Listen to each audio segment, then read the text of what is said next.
আপনি একটু পরে মারা যান, কালকে এই মুহূর্তে আপনার ঘরে বিভিন্ন জন বলা বলি করবে, আহারে ও এইটা করছে, ও গতকালকে বাজারে গেছিল এই টাইমে। পরের দিন বলবে আহারে ও এই শীতের কাপড়টা পরতো। তৃতীয় দিন বলবে ও আসলে এই সেই। চতুর্থ দিন ভুলা যাবে আস্তে আস্তে। পঞ্চম দিন মোটামুটি, আস্তে আস্তে 1-1.5 মাস যাবে। গতি পৃথিবীর মতো চলতে থাকবে, আকাশ আকাশের মতো থাকবে, বাতাস বাতাসের মতো থাকবে। আপনার বন্ধু টন্ধু যারা যার যার কর্মস্থানে সে মতোই করবে, কিন্তু আমি আপনি কবরে থাকতে হবে। এটাই চূড়ান্ত বাস্তবতা।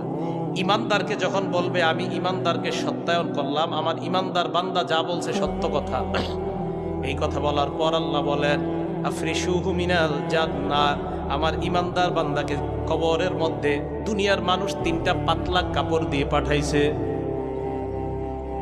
আল্লাহ বলবে আফরিশুহু মিনাল জান্নাহ, আমার বান্দার কবরে, আমার বান্দার শরীরে